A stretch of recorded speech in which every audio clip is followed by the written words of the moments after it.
Pero Aristóteles no es testigo fidedigno, pues adulteró a Platón y casi puso en ridículo las ideas de Pitágoras. Hay una regla de interpretación que debe guiarnos en el examen de toda opinión filosófica. La inteligencia humana, bajo la necesaria acción de sus propias leyes, está impelida a mantener las mismas ideas fundamentales y el corazón del hombre a alimentar los mismos sentimientos de toda época. Cierto es que Pitágoras despertó la más profunda simpatía intelectual de su tiempo y que sus doctrinas ejercieron poderosa influencia en Platón. Su idea fundamental es que las formas, mudanzas y fenómenos del universo subyace un principio permanente de unidad. Aristóteles asegura que Pitágoras creía y enseñaba que los números son los principios primordiales de toda entidad. Ritter opina que la fórmula de Pitágoras se ha de tomar simbólicamente, así es sin duda. Aristóteles trata de asociar estos números de las formas e ideas de Platón y atribuye a éste la afirmación de que las formas son números y las ideas existencias substanciales o entidades reales. Platón no enseña tal cosa. Decía que la causa final era la bondad suprema. Las ideas son objeto de pura concepción para la razón humana y atributos de la razón divina. No decía que las formas son números, sino que, como se lee en el Timeo, Dios formó por primera vez las cosas según formas y números. Reconoce la ciencia moderna que las leyes superiores de la naturaleza asumen la forma de enunciado cuantitativo. Esto es quizá una más explícita afirmación de la doctrina pitagórica. Los números se consideran como la mejor representación de las leyes de armonía que regulan el cosmos. Sabemos que la teoría atómica y las leyes de combinación están hoy, por así decirlo, arbitrariamente definidas por números. W. Archer Butler dice a este propósito: el mundo es en todas sus partes una aritmética viva en su desarrollo y una verdadera geometría en su reposo. La clave de los dogmas pitagóricos es la fórmula general de unidad en la variedad. Lo uno desenvuelve y por completo penetra lo múltiple. Tal es compendio la antigua doctrina de la emanación. El apóstol Pablo la acepta a sí mismo como verdadera. De aquel por aquel y en aquel son y están todas las cosas. Esto es puramente hindú y brahmánico. Cuando la disolución pralaya llega a su término, el ser inmenso, para Atma o para Purusha, el Señor existente por sí mismo y del cual, por medio del cual todas las cosas fueron, son y serán, quiso emanar de su propia sustancia la variedad de criaturas. La década mística 1 más 2 más 3 más 4 es igual a 10 expresa esta idea.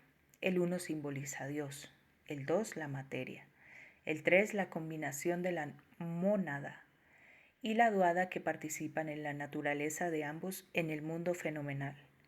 El 4 o forma de perfección simboliza el vacío y el 10 o suma de todas las cosas comprende la totalidad del cosmos. El universo es la combinación de miles de elementos y sin embargo es la expresión de un solo espíritu, un caos para los sentidos, un cosmos para la razón.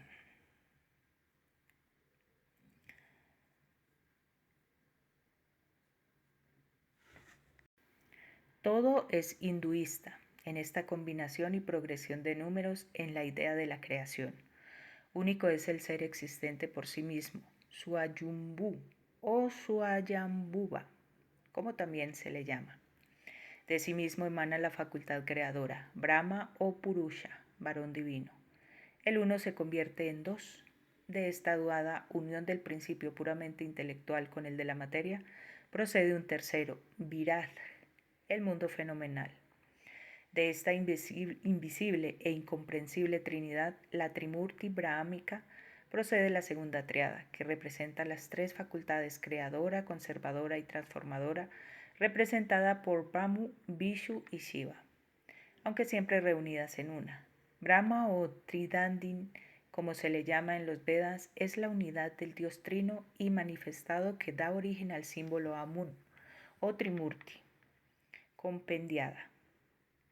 Solo por medio de esta Trinidad simple, activa y perceptible a nuestros sentidos puede la invisible y desconocida mónada manifestarse en el mundo de los mortales. Cuando se convierte en Sharira, esto es, cuando asume forma visible, simboliza los principios de la materia y los gérmenes de vida.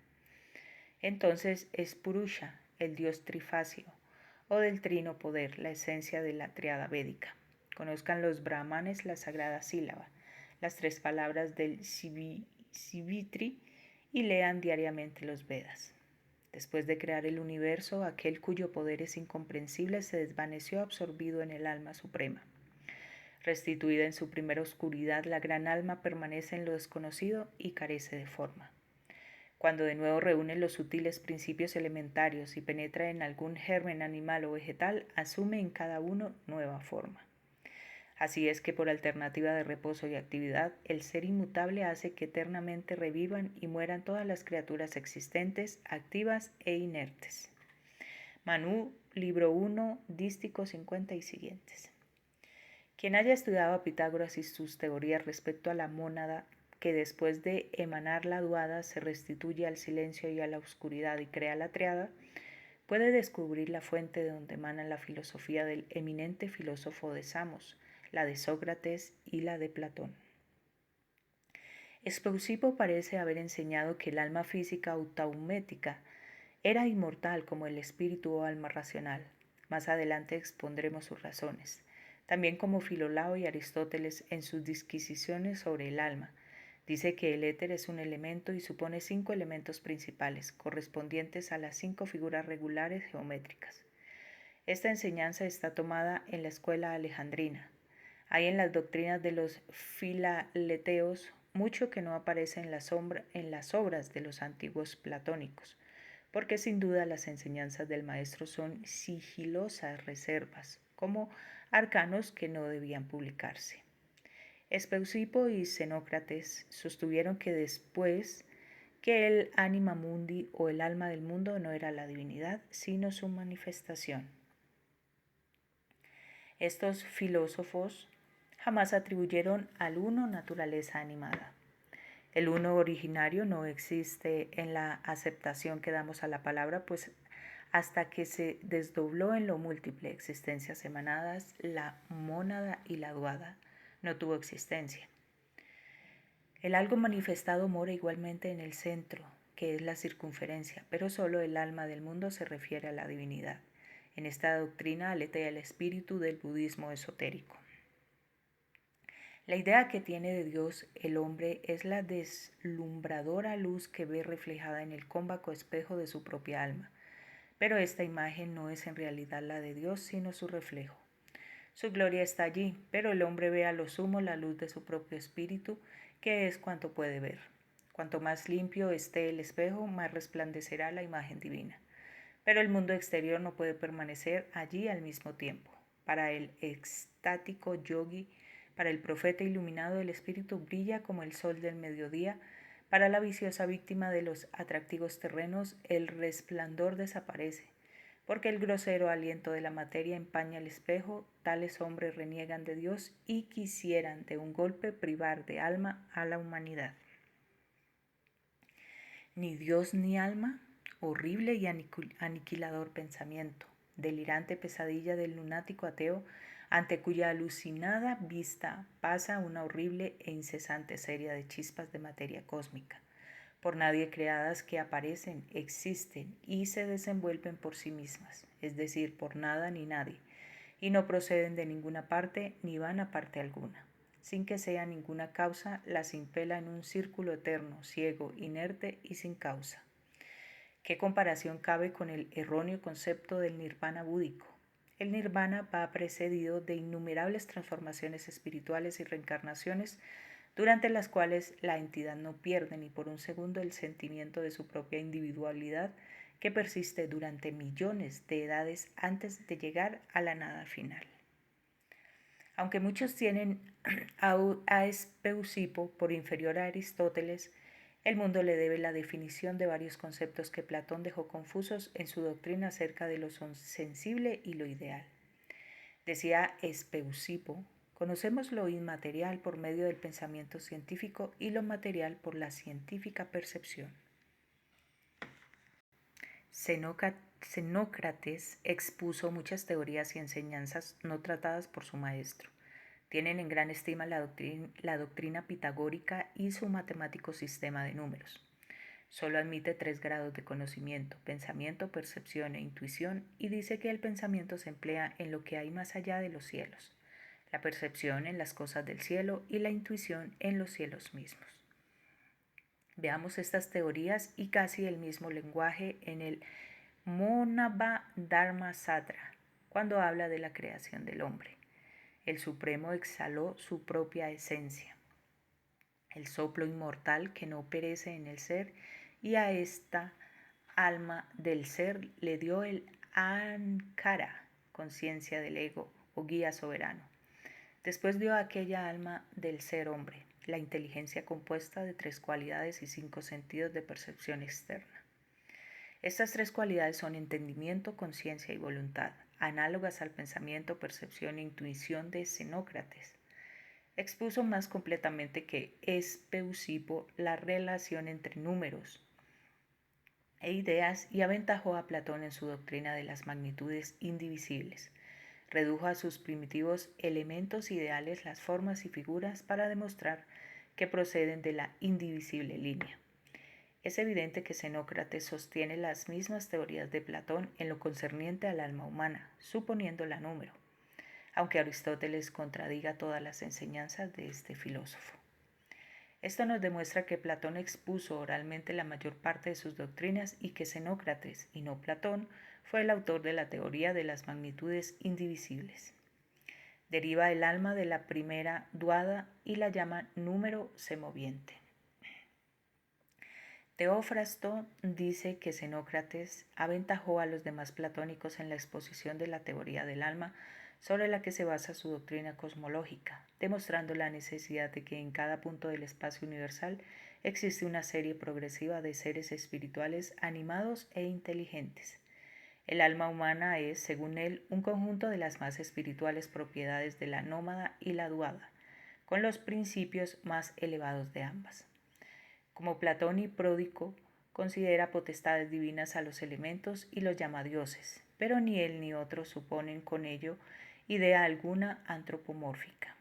Observa Criche que Xenócrates llama dioses a los elementos para no confundirle con los demonios del mundo inferior o espíritus elementarios.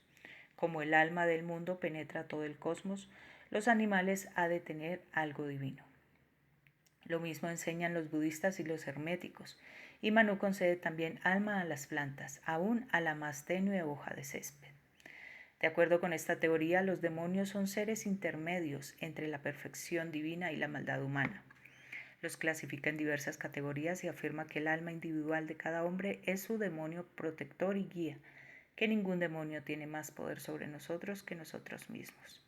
Así el daimonion de Sócrates es la entidad divina que le inspiró durante toda su vida. A semejanza de Espeusipo, concede inmortalidad al cuerpo psíquico o alma irracional. Pero algunos filósofos herméticos han enseñado que el alma únicamente tiene existencia separada y continua cuando a su paso a través de las esferas se le incorporan algunas partículas terrenas y materiales, que luego de purificada en absoluto se aniquilan y la quintiesencia del alma se identifica con el espíritu divino y racional. Asegura Seller que Xenócrates proscribía la carne de animales no porque en ellos viese una semejanza con el hombre, una vaga e imperfecta conciencia divina, sino al contrario, porque la irracionalidad del alma animal podría influir en el hombre. Pero nosotros creemos más bien que era porque Pitágoras había tenido a los sabios indios por maestros y modelos. Cicerón dice que Xenócrates lo desdeñaba todo excepto la virtud más elevada, y nos lo pinta como hombre de austero carácter. Nuestro más arduo negocio es redimirnos de la esclavitud de la vida senciente y vencer los titánicos elementos de nuestra naturaleza carnal por medio de la divina. Seller cita este pasaje: el deber capital es mantenernos puros aún en los más íntimos anhelos de nuestro corazón, y únicamente la filosofía y la iniciación en los misterios nos los permite cumplir.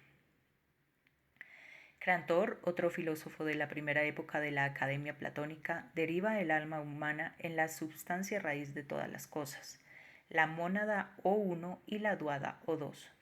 Plutarco habla extensamente de este filósofo, quien como su maestro creía que las almas encarnaban por castigo en los cuerpos.